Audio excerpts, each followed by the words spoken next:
Om Swastiastu. Assalamualaikum warahmatullahi wabarakatuh.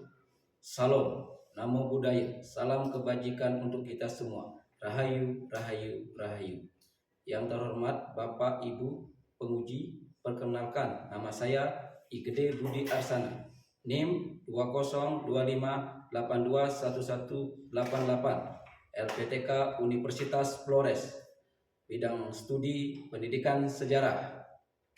Pada hari ini Senin 21 Juli tahun 2025 saya akan melakukan ujian kinerja pada mata pelajaran IPAS dengan materi macam-macam perlawanan terhadap bangsa asing di SDN Negeri Subaya, Desa Subaya, Kecamatan Kintamani, Kabupaten Bangli, Provinsi Bali. Terima kasih, selamat menyaksikan.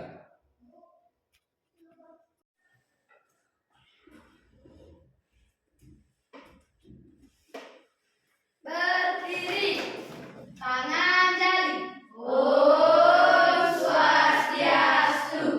Beri hormat. Selamat pagi, Pak. Selamat pagi semuanya ya, silakan duduk ya.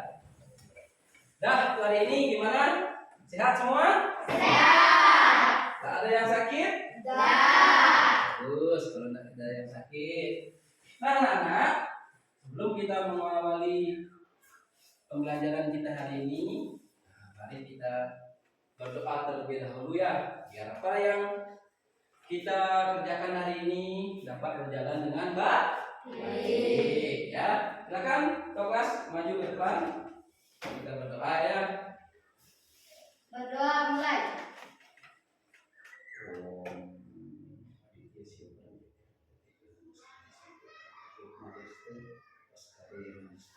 Semoga hari ini berjalan dengan baik. Om Santi. Doa selesai. Yuk, silakan duduk lagi. Untuk hari ini anak-anak ada yang nggak masuk ya? Dah. Baru baca dulu. Ada 2 orang yang kosong ya? 2 orang yang nggak masuk ya? Ya. Siapa saja yang nggak masuk? Susi Jani. Lusri Jani. Lusri Jani. Ada tahu kemana? Ada yang beritahu? Lusri Jani? Ada? Ada. Kemana dia? Sakit. Oh, sakit ya. Aduh, kasihan ya. Ya. Begini anak-anak ya. Kita doakan semoga teman kalian yang sakit itu segera bisa kembali pulih dan bisa mengerti pelajaran seperti kalian semua ya. Terus yang kedua siapa? Desa. Gede Resta. Kemana Gede Resta ini? Ada yang tahu? Dah. Nggak ada. Nggak ada yang kasih tahu teman-temannya. Dah. Berarti tanpa keterangan ini. Aduh, anak-anak, sedikit Pak sampaikan.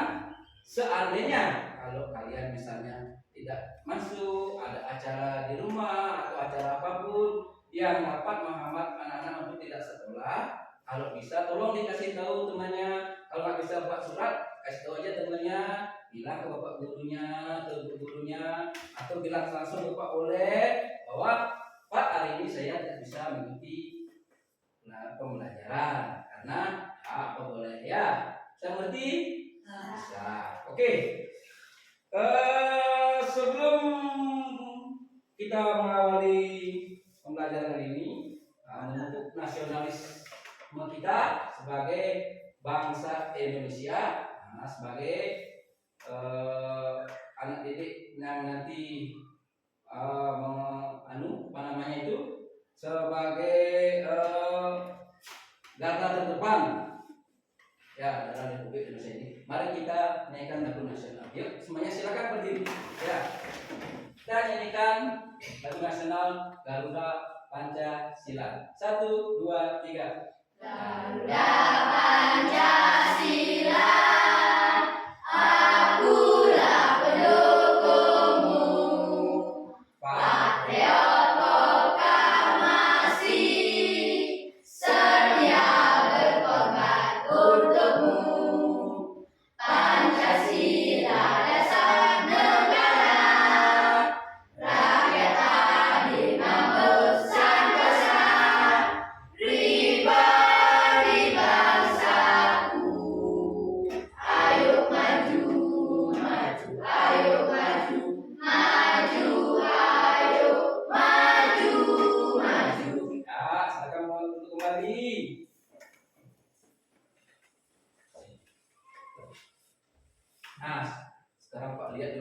Apa benar kalian masih semangat dan siap mengikuti pelajaran hari ini? Semuanya, kelas 6, apa kabarnya hari ini? Baik. Siapkah kalian untuk belajar? Siap. Semangat semuanya, dengan seksama siswa kelas 6 semuanya. Hebat. Bapak Guru bagaimana kabarnya? Baik. Siapkah mengajari kami semua? Siap. Kami siap belajar dengan sesama. Kami fokus sampai bisa dan paham. Kelas 6. Siap. Kelas 6. Siap. Tepuk semangat. Semangat. Semangat. Yuk, nah, anak-anak, sebelum kita ke pembelajaran, anak-anak pernah dengar kata perlawanan? Tahu perlawanan? Itu artinya melawan, memerangi. Ya, misalnya kalau anak-anak uangnya diambil, kalian melawan supaya tidak uangnya diambil. Itulah namanya perlawanan. Ya. Nah, kalau dulu, ini dulu ya, bangsa Indonesia itu melawan bangsa penjajah itu dengan memakai ada bambu runcing, ada tombak, ada keris. Nah, sekarang setelah merdeka ini, kalian itu melawan, berjuang itu apa saja? Misalnya, contohnya apa saja? Ada yang tahu? Ya, kami apa? Melawan rasa lelah. Melawan rasa lelah, boleh. Apa lagi? Melawan apa? Ya, Yuli. Mengurangi rasa malas. Ya, melawan rasa malas. Apa lagi? Anak-anak kan sebagai siswa ini, memerangi apa lagi? Ya. Mengurangi rasa bodoh. Ya, memerangi kebodohan. Ya, itu juga termasuk dalam memerangi apa namanya perjuangan itu ya. Kalian berjuang karena kalian sekolah kan biar cerdas, biar pintar, kan? Biar apa itu namanya? Biar bisa bersaing dengan bangsa asing. Kita harus belajar dengan baik, memerangi kebodohan. Apa lagi ada? Memerangi apa? Ayo angkat tangan. Memerangi apa? Ayo angkat tangan. Ada yang tahu lagi? Apa? Memerangi orang tua karena tidak dikasih uang jajan. Bisa? Wah, tidak boleh itu ya. Tidak boleh. Itu bukan dalam pemerangan apa namanya perjuangan memerangi. Itu perjuangan meminta sama orang tua. Itu bukan dalam memerangi ya.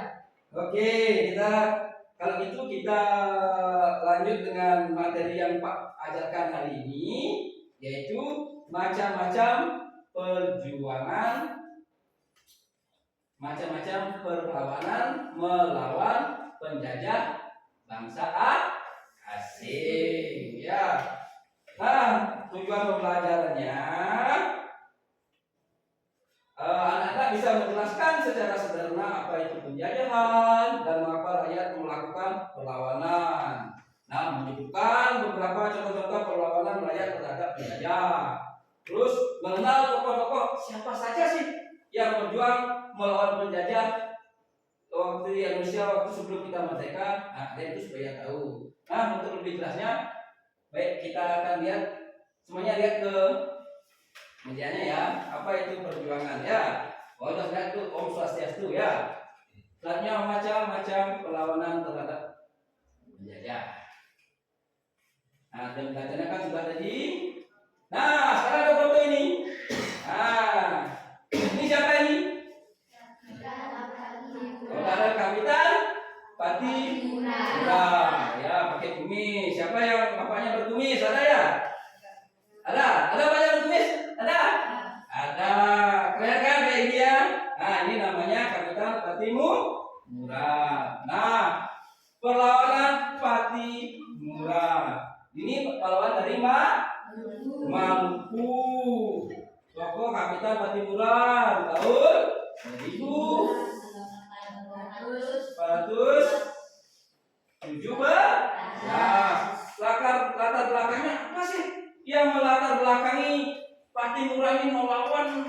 penjajah ya. Apa sih yang latar belakangnya? Latar belakangnya adalah penindasan VOC. VOC ini adalah serikat dagang dia ya dari Belanda, dan monopoli rempah-rempah. Artinya semua bahan rempah-rempah itu dia yang monopoli. Nah, sehingga rakyat ini menderita ya. Makanya timbullah rasa nasionalis beliau untuk melawan VOC ya. Terus hasil perlawannya, nah Pak Timura ini dapat tumpas. Pak Timura dihukum mati. Nilai-nilai apa yang saja yang terdapatnya? Keberanian, semangat juangnya itu yang perlu diteladani ya. Terus selanjutnya, nah siapa ini? Pangeran Diponegoro. Ya, kita lihat ya. Inggris, jadinya pakai ban. Ini namanya Pangeran Diponegoro. Dia dari tahun 1825. Kita lihat sana ya. 1825 sampai 1830. Apa latar belakangnya beliau ini berperang melawan penjajah? Latar belakangnya adalah campur tangan Belanda dalam urusan kerajaan. Berarti kerajaan itu ada campur tangan Belanda. Oh ini diginikan, ini diginikan. Berarti kita tidak mempunyai kedaulatan yang mutlak. Ada campur tangan dari Belanda. Makanya itulah yang menyebabkan terjadinya perang Diponegoro. Hasilnya Diponegoro ditangkap dan dibuang ke Makassar. Nah, ini kalau di orang-orang Belanda bilang ini adalah perang terbesar abad ke-19 karena waktunya dari 1825 sampai dengan 1830. Ini berapa tahun itu? 5 tahun berperang itu baru bisa dikalahkan sama Belanda itu. Ya, lama kan? 5 tahun berperang itu. Ya, kayak kredit sepeda motor lunas itu sampai ya. Ini dari 5 tahun berperang. Terus selanjutnya, nah ini ada 2 orang suami istri. Ya, ini pahlawan yang dari Aceh. Ya, Cut Nyak dan Teuku Umar. Cut Nyak dan Teuku Umar ini dari tahun 1873 sampai dengan 1904. Lama lagi sekali. Lebih lama dari tadi ya, Pangeran Diponegoro ini lebih lama ini. Latar belakangnya adalah penolakan terhadap pendudukan Belanda. Berarti artinya sana Belanda mau menduduki daerah Aceh. Ya, dia yang mau berkuasa Belanda sehingga diperangi. Nah, hasilnya perlawanan berakhir setelah tokoh-tokohnya gugur. Semuanya gugur baru selesai. Nilai yang terkandungnya adalah perjuangan tanpa rasa takut. Sunyati ini kan wanita ya. Dia wanita berani berjuang melawan laki-laki demi tanah kelahirannya. Kan hebat sekali. Ya, kalian wanita juga sekarang kan namanya emansipasi. Kalian sekarang kan bisa bersaing dengan laki-laki, persamaan gender adalah wanita harus lebih hebat. Ya, laki-laki juga bersaing. Ya, jangan mau kalah di bidang sekarang kalau namanya sudah ini di bidang pelajaran. Ya itu harus pinter. Ya, jangan sampai kalah karena perjuangan kita sekarang beda dengan dahulu. Ya, kita sekarang mengasah pintar kita supaya lebih pintar. Ya, lanjutnya Sultan Hasanuddin. Nah, Sultan Hasanuddin ini di Makassar. Ya, tahun 1666 sampai 1669. Latar belakangnya menolak monopoli perdagangan VOC. Nah, latar belakangnya ini hampir sama dengan Pak Timura tadi ya, menolak monopoli perdagangan. Belanda dia lagi ngadep dia lagi. Misalnya harga 10.000 ya 5.000 lagi. Kan rasa dirugikan Malaysia kan? Harganya 10.000, kayak 5.000. Pokoknya 5.000 itu misalnya. Itu kan kita sudah merasa merasa dirugikan. Makanya terjadilah peperangan yang dikomandoi oleh Sultan Hasanuddin. Hasilnya terjadi perjanjian Bongaya setelah kalah perang. Dari perjanjian ya setelah kalah perang itu. Nah, Sultan Hasanuddin ini mendapat julukan yaitu ayam jantan dari timur. Ayam jantan dari timur. Sudah, kalau dia hebat kan makanya dijulukan ayam jantan dari timur.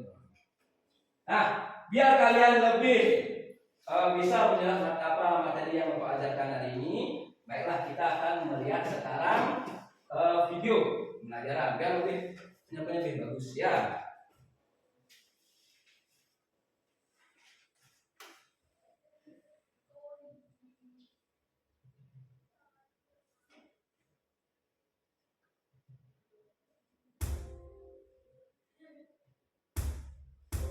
Woi, sebentar ya, ini ya kan. Sebentar. Sebentar ini.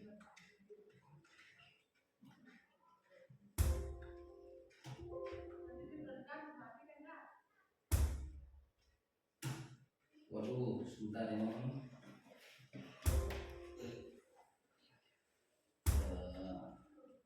Tunggu dulu ya. Ada sedikit permasalahan. Sabar ya, nggak apa-apa kan?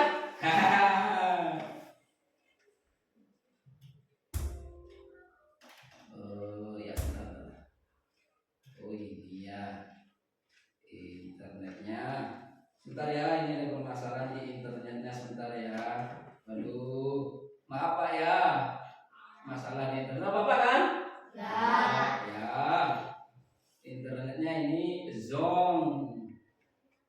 Oh, kalau lupa ini internet. Maklum kita di daerah pedalaman ya, internetnya agak macet lah sedikit. Sabar. Yang penting berjalan dengan lancar ya. Ya, terus.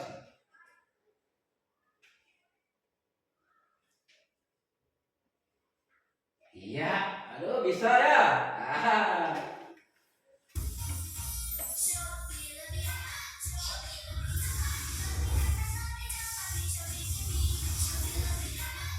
Iklan ya. Assalamualaikum warahmatullahi wabarakatuh. Halo teman-teman, bertemu lagi di kanal Ayo Jadi Juara. Kali ini kita akan membahas materi IPAS kelas 6 bab 2, cerita tentang Indonesia kita. Topik yang akan dibahas adalah topik B, yaitu tentang macam-macam perlawanan. Materi ini sudah berdasarkan kurikulum Merdeka. Ayo kita mulai. Yuk, fokus ya mendengarkan. Pemerintahan berkesinambungan bangsa Indonesia. Indonesia dijajah selama kurang lebih 350 tahun oleh bangsa Belanda. Kemudian Indonesia dijajah oleh bangsa Jepang yang mengalahkan Belanda selama kurang lebih 3,5 tahun. Kehadiran bangsa Jepang yang awalnya mendapat simpati dari bangsa Indonesia berubah menjadi sangat kejam dan rakus melebihi penjajah sebelumnya. Jepang merampas hasil pertanian sehingga rakyat Indonesia mengalami kelaparan, kurang gizi, dan terserang penyakit. Rakyat Indonesia juga dipaksa untuk menjadi pekerja paksa atau Romusha membangun prasarana perang bangsa Jepang. Akibatnya ribuan rakyat Indonesia meninggal karena kekejaman penjajah Jepang. Perang Jawa, perjuangan Pangeran Diponegoro. Pada abad ke-19, intervensi pemerintah Belanda menyebabkan banyak konflik di lingkungan kerajaan di Surakarta dan Yogyakarta. Beberapa di antaranya adalah munculnya budaya Barat yang tidak sesuai dengan budaya Nusantara, menaikkan pajak, memasang patok-patok pembuatan jalan di atas tanah leluhur Kesultanan Yogyakarta. Pangeran Diponegoro sangat marah dan menyatakan perang. Pangeran Diponegoro menerapkan taktik gerilya dan memutus jalur pengiriman makanan yang membuat Belanda mengalami banyak kekalahan. Belanda di bawah pimpinan Jenderal de Kock memanggil bala bantuan tentara Belanda dari Sumatera dan Sulawesi. Belanda juga merekrut tentara dari Afrika dan Pantai Gading.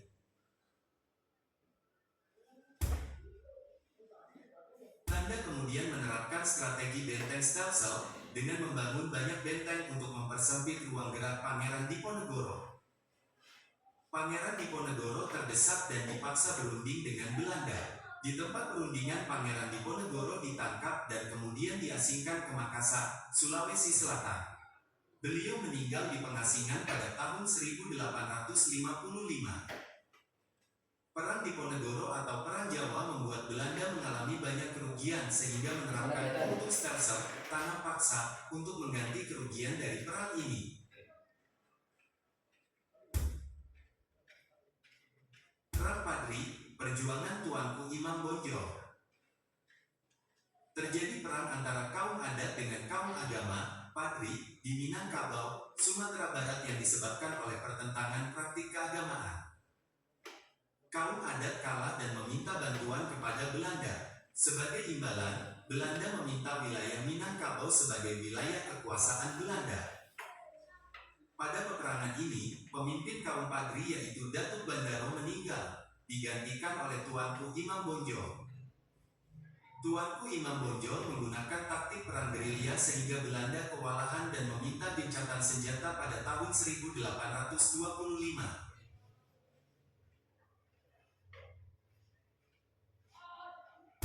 Lama gencatan senjata, pasukan Belanda ternyata dikirim ke Jawa untuk menghadapi perang Diponegoro.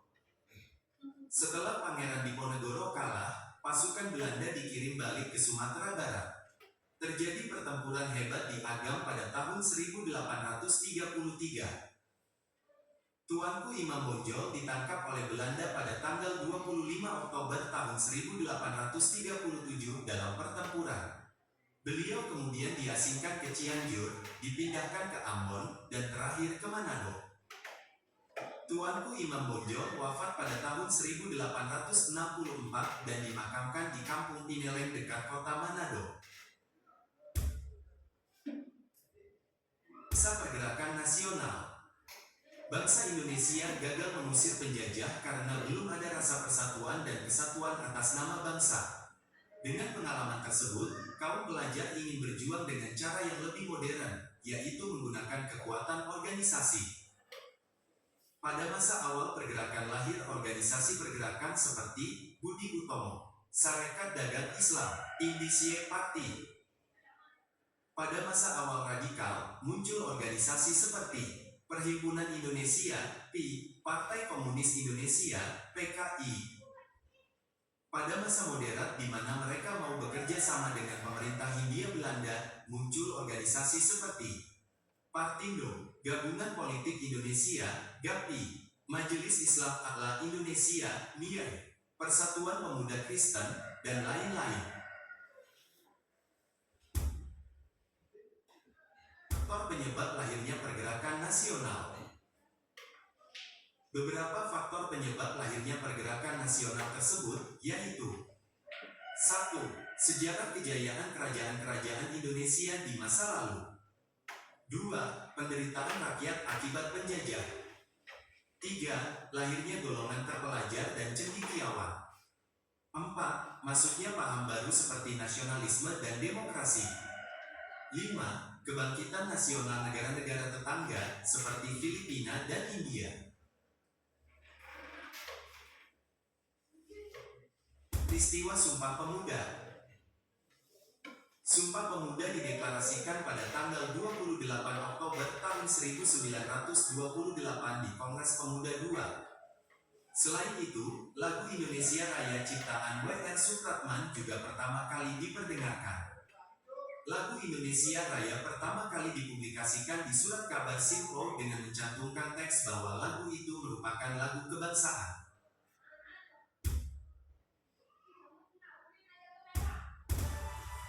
Waduh, ada iklan, apa? Iklan.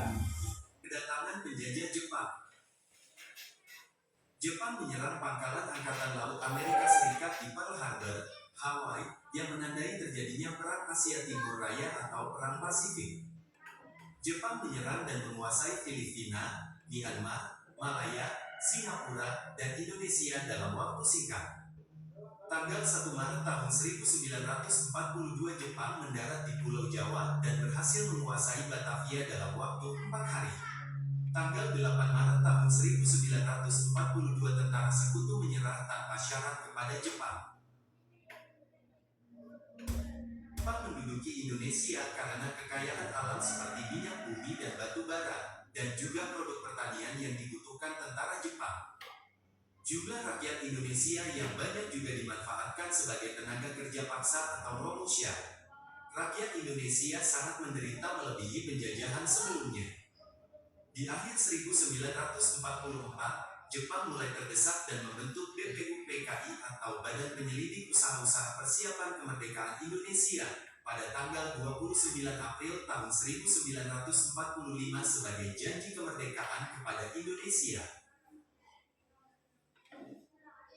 Setelah itu dibentuk PPKI atau Panitia Persiapan Kemerdekaan Indonesia yang terdiri dari wakil dari wilayah luar Jawa dan beberapa mantan anggota BPUPKI.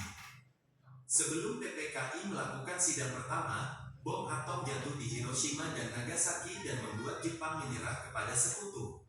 Hal ini berpengaruh kepada janji kemerdekaan yang pernah diberikan kepada Indonesia. Peristiwa bom atom menjadi pembuka jalan bagi bangsa Indonesia untuk meraih kemerdekaan dengan usaha bangsa sendiri. Perjuangan bangsa Indonesia melawan penjajah.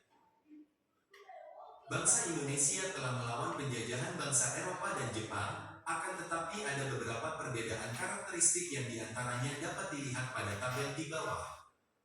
1. Sifat perjuangan. Perlawanan selama penjajahan bangsa Eropa masih bersifat kedaerahan, belum sepenuhnya bersatu dan perjuangan masih atas dasar daerah masing-masing. Sedangkan selama penjajahan Jepang sudah menanamkan konsep persatuan dan kesatuan. 2.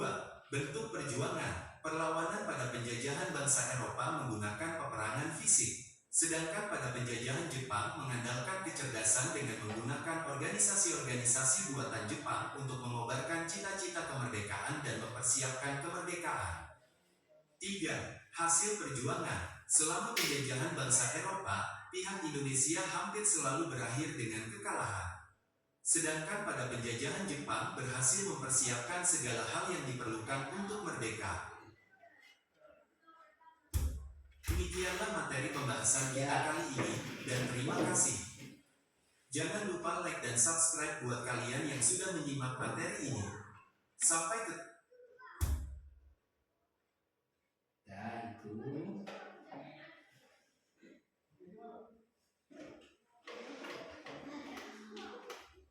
Nah, jadi kalian sudah lihat semuanya. Sudah apa itu namanya? Sudah videonya sudah, materinya sudah. Nah, sekarang ada yang ditanyakan dulu. Ada yang ditanyakan dulu. Ada yang mau bertanya tentang tadi itu dan yang apa yang Bapak jelaskan tentang videonya itu. Ada yang mau bertanya? Ya, silakan. Apa nama relawan yang dipimpin oleh Iman Bonjol di Sumatera Barat? Apa nama perlawanan yang dipimpin oleh Imam Bonjol di Sumatera Barat? Nah, yang tadi ini ada yang ingat, yang tahu katakan yang bisa. Ya, Yuli. Perang Padri. Ya, nama perlawannya adalah Perang Padri. Ya, silakan dulu. Ada lagi? Yuk. Apa julukan Sultan Hasanuddin? Nah, tadi kan Bapak jelaskan itu. Ada yang masuk ke kepalanya, apa julukan Sultan Hasanuddin? Ya, kalau dari Makassar, apa julukannya? Ada yang tahu? Ya. Ayam jantan dari Timur. ya, tepuk tangan. Ayam jantan dari timur. Ada lagi yang mau bertanya? Ada lagi yang mau bertanya? Tidak ada. Pas? Bisa mengerti? Tasnya masuk ya? Masuk ya? Masuk ya? Masuk di pikirannya? Kalau bisa. Nah, untuk hari ini Pak bagi sekarang per kelompok ya. Nah, kelompok ini sudah. Ini kelompok 1, Ini kelompok tiga. Ya, tugasnya sekarang. Nah, tugasnya Pak bagikan foto-foto. Pahlawan ini Pak bagikan. Nanti kalian membuat ringkasan pahlawan yang Pak bagikan ini ya. Kalian membuat di masing-masing kelompok ya. Nanti berdiskusi dengan temannya apa-apa yang ada di Pak bagikan ini. Bagikan dulu ya. Di sini kelompok 1, kelompok 2, kelompok 3.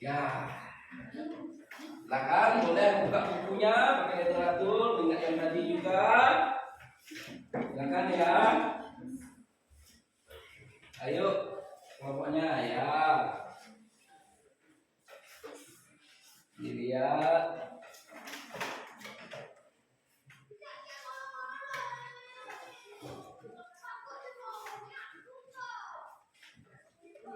Ya.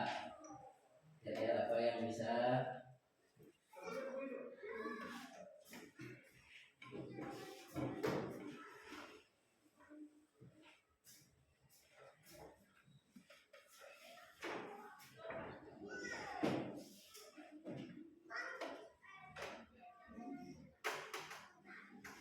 nanti kalau sudah selesai, silakan anak-anak presentasikan ke depan apa yang anak-anak kerjakan. Ya, masing-masing kelompoknya ya. Coba ke depan, presentasikan hasilnya ya.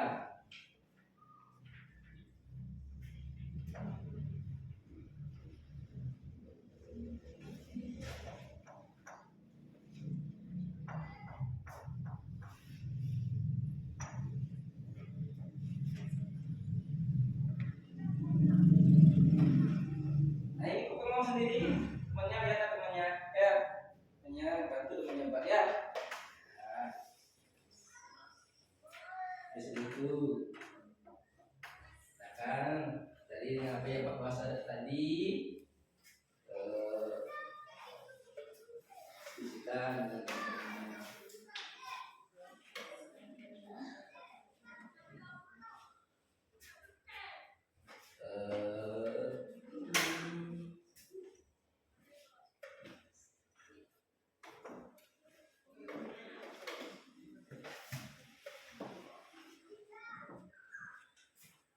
Ini kan mana?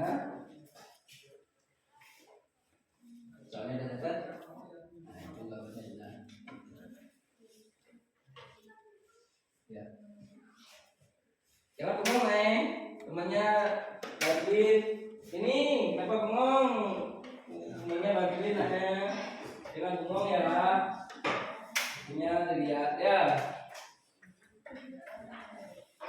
Di mana? Kasih masukan temannya.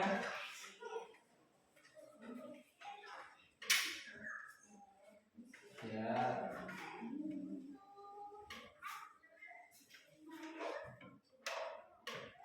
Nah.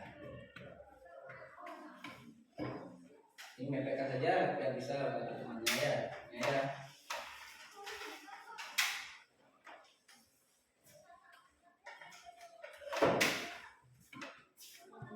Oh ini tempat satu bagus ya. Nah, ini.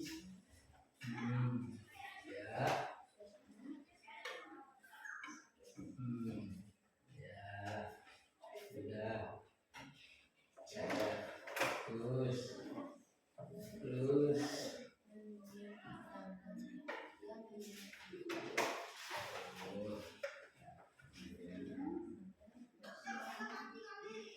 Jangan ada yang mengantuk ya. Nanti mengantuk. Ya. Ini.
bisa. Jadi kemampuan kalian. Nih.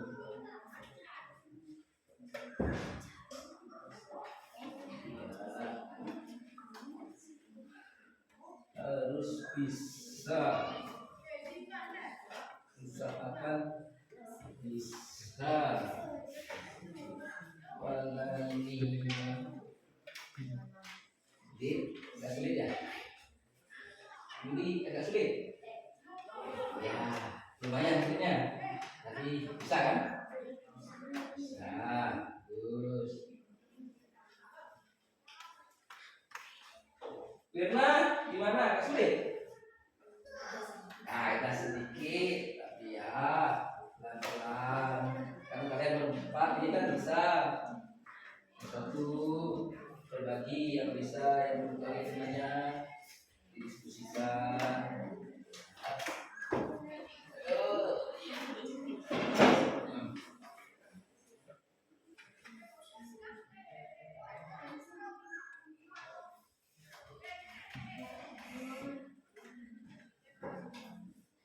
Ya, mana? Tadi ya.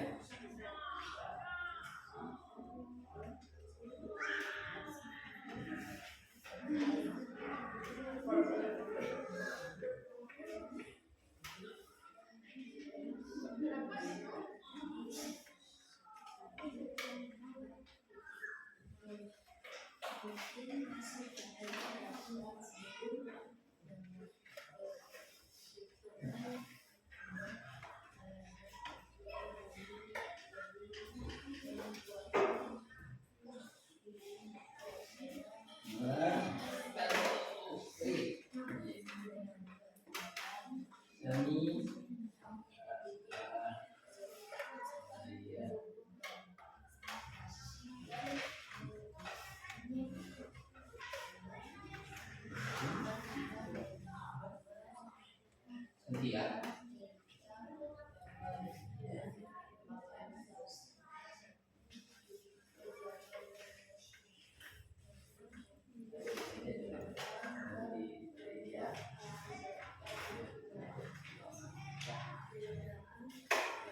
Waduh, ini mulai mengantuk ini ya. Wah, aja nih.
Sudah hampir ya.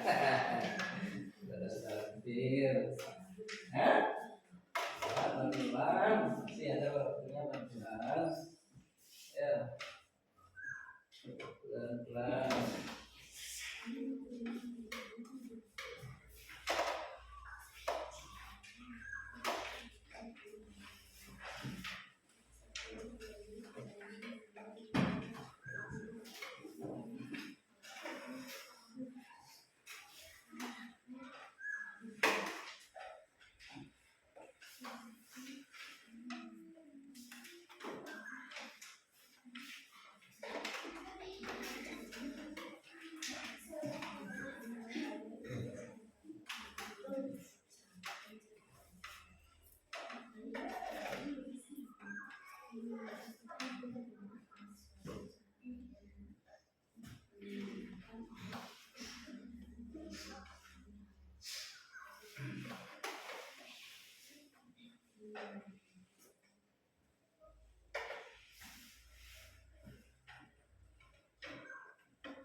Masih semangat?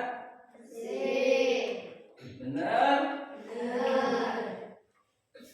Masih senang? Coba tepuk semangatnya dulu. Tepuk semangat.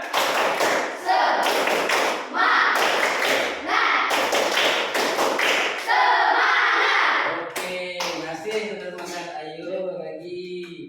Kerjakan. Pak kira sudah nggak semangat, tapi masih semangat ya.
Mana?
Gimana? Ada yang sudah selesai? Ada yang sudah selesai? Ada? Ada yang sudah selesai? Kelas 1? Oh, kelas 1 sudah. Terus udah mulai kelompok 2? Gimana? Sudah? Sudah. Kelompok 3? Sudah semua? Nah, artinya sudah semua selesai. Semua gimana kelompok 1? Sudah siap ke depan untuk presentasinya sudah? Nah, kelompok 2? Kelompok 2 sudah juga? Kelompok 3? Yakin sudah? Oke, kalau yakin sudah, Bapak akan tunjuk yang kelompok mana yang ke depan terlebih dahulu. Ya, sudah siap? Dari mana ya? Kita sesuaikan saja. dari berhitung. Ya, berhitung apa dulu yang pertama berhitung? Satu. Satu. Saat itu kita sekarang pakai yang pertama kan kelompok satu. Ayo kelompok satu, silakan tangan dulu kelompok satu.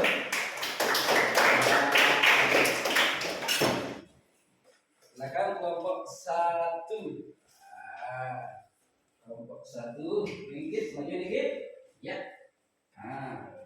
Lihat kan apa tugasnya? Oh, tugasnya tuanku Imam Bonjol. Ya, silakan kelompok satu. Hai teman-teman, kami dari kelompok 1 ingin menjelaskan Muhammad Shahab dikenal sebagai Tuanku Iman Bonjol. Ya, Muhammad Shahab itu namanya Tuanku Imam Bonjol. Ya, terus Terakhir 1772 Bonjol, Sumatera Barat. Wafat 6 November 1864 di Minahasa. Dalam pengasingan, latar belakang Tuanku Iman Bonjol adalah ulama dan pemimpin orang Parsi yang memimpin kaum Parsi yang berjuang menegakkan ajaran Islam di Minangkabau. Perang Parsi 1803 sampai 1837. Awalnya perang antara kaum Parsi yang ingin menerapkan syariat Islam melawan kaum adat. Setelah Belanda ikut campur, perang berubah menjadi perlawanan kaum Parsi melawan penjajah Belanda. Iman Bonjol memimpin perlawanan sengit di Benteng Hidal. Akhir perlawanan pada 1837, Bonjol jatuh ke tangan Belanda. Iman Bonjol ditangkap dan diasingkan ke berbagai tempat. Akhirnya dibuang ke Minahasa, Sulawesi Utara. Pengakuan diangkat sebagai pahlawan nasional Indonesia atas perjuangannya melawan penjajah dan membela kebenaran. ya, sudah? Gimana? Kalian bisa dengarkan? Ya, tepuk tangan dulu untuk kelompok satu. Ya, bagus presentasinya. Ya, silakan duduk kelompok satu semuanya. Kelompok satu, perhatikan. Tadi kelompok satu menjelaskan tentang apa itu namanya? Tuanku Imam Bonjol. Tuanku Imam Bonjol ini seperti apa yang dijelaskan oleh kelompok satu. Bapak sedikit tadi melanjutkan dari menambah dari kelompok satu. Ini awalnya itu yang berperang itu bukan Tuanku Imam Bonjol dengan Belanda, bukan. Yang pertama berperang itu adalah kaum Padri dengan kaum adatnya, adat dengan keagamaan. Itu yang berperang pada mulanya. Ya, mulanya itu kaum Padri itu yang ingin menegakkan syariat Islam melawan kaum adat yang menegakkan adatnya. Itu pertama perangnya. Karena terjadi perlawanan itu pada awalnya ini kaum Padri menang, ya, menang. Kaum adat ini kalah, sehingga kaum adat ini meminta bantuan ke Belanda, tapi dengan syarat tuh Belanda itu membantu tidak cuma-cuma. Ya, coba kalian misalnya nih, kalian mau ngapain? Dapat bantuan, misalnya si Yuli mau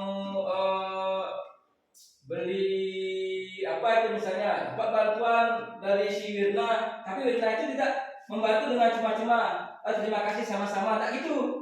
Oh, saya membantu si Yuli, saya harus dapatkan ini, gitu. Misalnya si Yuli punya tanah 2 ekar, 2 ekar ini. Si Wirna membantu nih, biar dapat tanahnya itu. Oh, saya dapat 1/2 hektar ya, karena saya telah membantu. Nah, seperti itulah yang terjadi adalah perang Imam Bonjol ini. Ya, seperti itu. Belanda membantu kaum adat dengan iming Belanda dapat tanah sekian. Ya, kedaulatannya sekian. Seperti itu. Nah, sehingga terjadilah benturan kembali. berperang kembali adalah bukan tidak lagi perang dengan kaum adat lagi padanya, tapi perang dengan kaum penjajah Belanda. Karena seperti itu sistemnya. Bantuan dari Belanda itu tidak cuma-cuma saya membantu kamu terus saya dapat apa kayak gitu. Oh, harus saya dapat imbalan sekian baru saya mau bantu, kalau nggak mau bantu ya terserah, kan gitu lah adanya. Nah, sehingga dibangunlah oleh Belanda tersebut terjadi perang lagi, akhirnya yang menang Belanda. Nah, karena di sini terjadi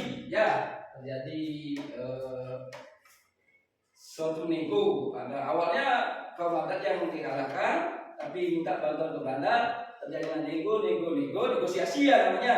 Negosiasi. Oh, saya bantu Anda, saya dapatkan sekian, saya bantu Anda, saya dapatkan sekian. Nah, seperti itulah terjadi lagi peperangnya ya. Oh, berapa tuan Kim bapaknya ada senang dibuat bapaknya tahun berapa yang kamu buat? Misalnya 6 Desember 1864. Ya, yaitu beliau bapak itu di Minahasa diasingkan ya. Kalau perang diambil diasingkan. Oh, dibawa ke tempat lain sampai akhirnya itu beliau meninggal di sana. Itu zaman dulu diasingkan beliau itu. Nah, barulah akhirnya beliau meninggal. Akhirnya berakhirlah perang Adi yang diadakan oleh Tuanku Imam Bonjol ya. Nama kecilnya siapa? Tuanku Imam Bonjol tadi kamu Bapak lihat itu. Nama kecilnya nama aslinya itulah Muhammad Sahab.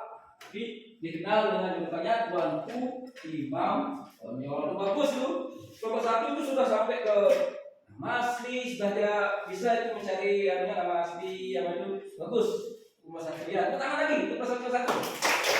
Presentasinya ini kelompok satunya sudah, kelompok 1 sudah. Sekarang berlanjut kepada kelompok mana ya? Kalau 1, 2, 3. Yang mana mau nih? Kelompok 2 apa kelompok 3? Yang mana mau duluan? Oh, pakai mana? Dua mau? Sudah siap? Oke, let's go. Kelompok 2. Ya. Oh, ini kelompok 2-nya pas ini ya. Laki 2, perempuan 2. Apa kelompok? Oh iya. Pangeran di dulu ya, silakan perkenalkan dulu, maju dikit iya, lalu belakang nanti jatuh ya. Ya, silakan. Teman-teman, kami dari kelompok 2 akan menjelaskan tokoh yang bernama Pangeran Diponegoro yang lahir pada tanggal 11 November 1785 di Yogyakarta, wafat tanggal 8 Januari 1855 di Makassar dan pengasingan. Latar belakang Pangeran Diponegoro adalah putra Sultan Hamengkubuwono III, dikenal religius dan dekat dengan rakyat. Ia kecewa terhadap pemerintah kolonial Belanda yang sewenang-wenang dan tidak menghormati adat serta agama. Perang Diponegoro 1825 sampai 1830 juga disebut Perang Jawa. Perang terbesar di tanah Jawa pada abad ke-19 dipicu oleh pajak tinggi, korupsi, campur tangan Belanda dalam urusan Kardono dan pembangunan jalan yang melewati tanah leluhur Diponegoro tanpa izin. Pangeran Diponegoro memimpin perlawanan rakyat dengan taklid Gerli, membuat Belanda kewalahan. Perang ini menewaskan ratusan ribu orang dan sangat merugikan Belanda. Akhir perang pada Diponegoro ditangkap secara licik saat perundingan di Mageng. Ia diasingkan ke Makassar hingga wafat. Pengakuan dikenal sebagai pahlawan nasional Indonesia dan simbol perlawanan terhadap penjajah. Iya, bagus, lengkap sekali ini. Kelompok 2 ya. Bagus ini kelompok ini.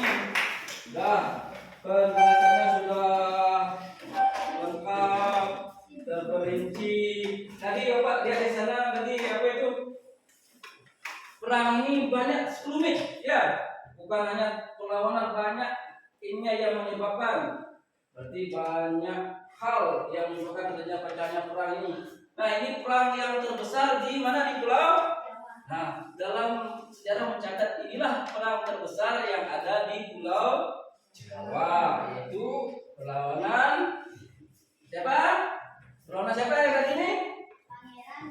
Pangeran Diponegoro. Ini Pangeran Diponegoro ini apa itu tadinya? Nama aslinya adalah Bendara Raden Mas Mustahab. Ya, itu dia ini adalah anak dari Sultan Hamengkubuwono ketiga. Ya, ini perang terbesar abad ke-19.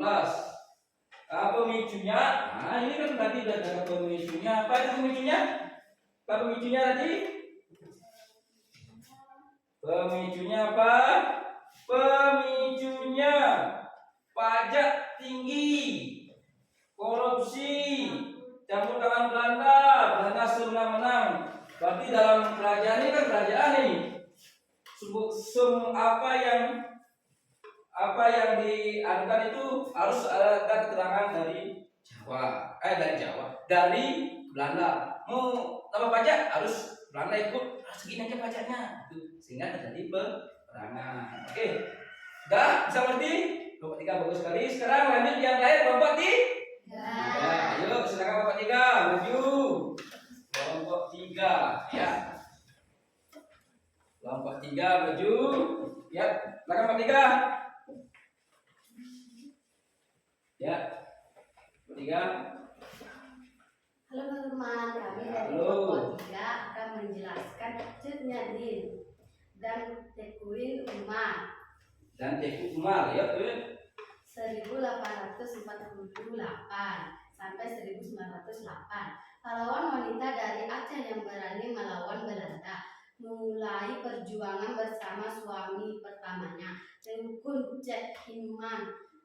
Nah, setelah suaminya gugur, menikah dengan Tengku Umar dan terus memimpin perlawanan. Setelah Tengku Umar wafat 1899, Cut Nyadin tetap berjuang hingga akhirnya ditangkap Belanda 1901, diasingkan ke Sumedang.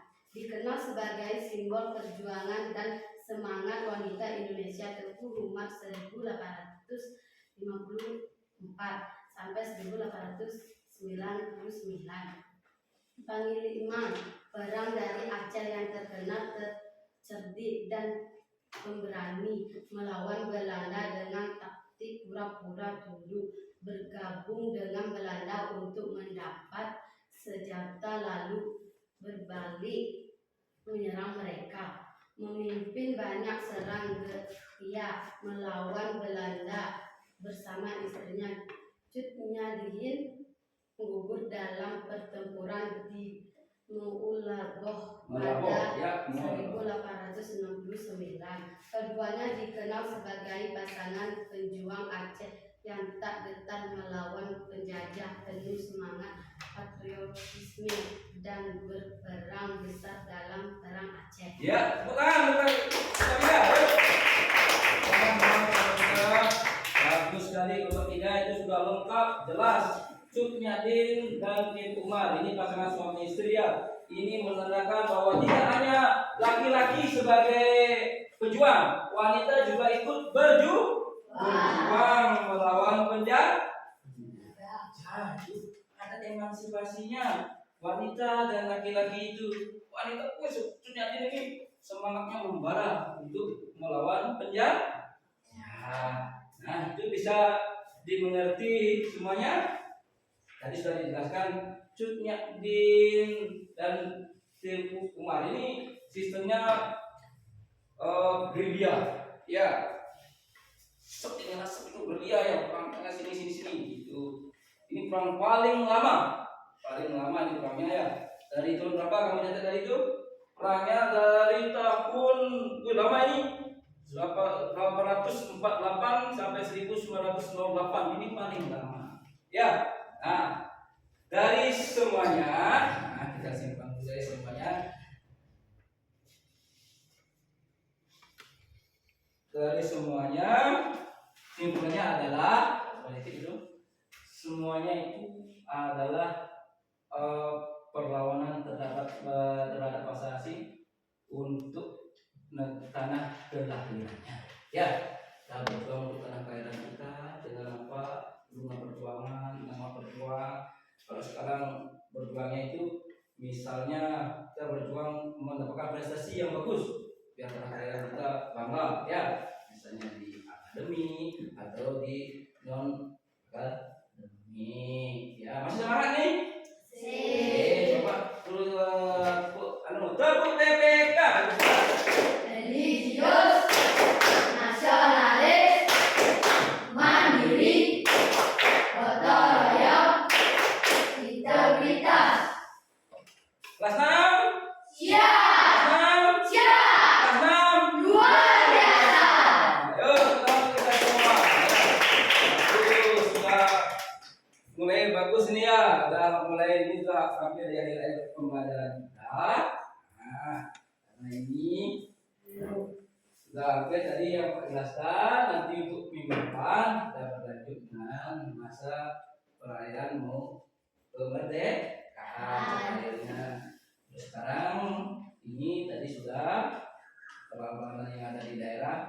Nah, untuk perlawanan yang ada di daerah ini masih seperti tadi bersifat kedaerahan, tapi daerah sendiri, tidak adanya persatuan global yang ada di Indonesia. Ya, nanti setelah peralihan, setelah kedatangan nanti selanjutnya bangsa Jepang itu sudah mulai lagi kita memupuk rasa nasionalis yang lebih besar. Ini kan daerah-daerah saja ini.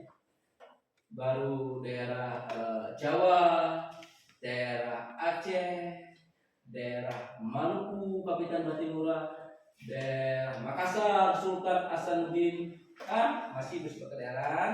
Nanti setelah masa peralihan dari pendudukan Jepang itu sudah mulai bersifat, perjuangan kita sudah bersifat nasional, sudah ada persatuan, sudah ada nanti terbentuk persatuan pemuda Jawa, Yogyakarta, Yong Srebes, Yong Sumatera, itu sudah ada perkumpulan Indonesia Party dan lain sebagainya. Ya, itu bisa dimengerti?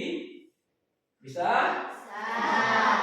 Nah, untuk minggu depan nanti kita lanjutkan pembelajarannya. Ya, nah untuk pembelajaran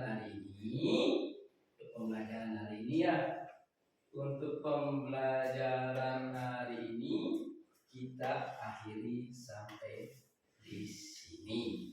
Nah, sebelum kita akhiri, tadi diawali dengan berdoa, diakhiri dengan berdoa juga, karena sudah kita diberi kelancaran, keselamatan pada hari ini melakukan pembelajaran, diberi kesehatan, kita harus berdoa ya, biar kita selamat sampai di rumah nanti setelah pulang ya. Bisa mengerti? Bisa. Untuk itu, nah, silakan ketua kelas ke depan. Sebentar dulu ketua kelas. Yang lain siap? Sudah siap ya?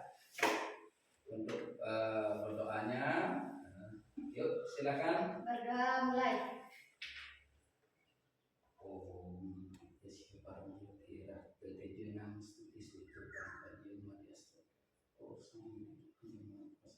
Terima kasih hari ini sudah sangat dilancarkan. Om Santi. Berdoa selesai. Yuk sekarang layar. Yuk. semuanya sekarang terakhir tepuk semangat lagi sebelum kita pulang ya. Semuanya tepuk semangat.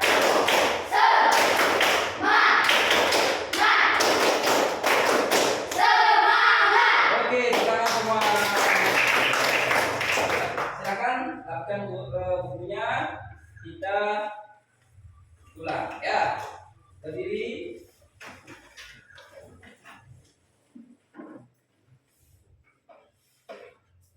Ya semuanya, hati-hati di rumah. Ya, hati-hati nanti pulangnya. Selamat siang, sampai jumpa kembali. Ya, silakan pulang.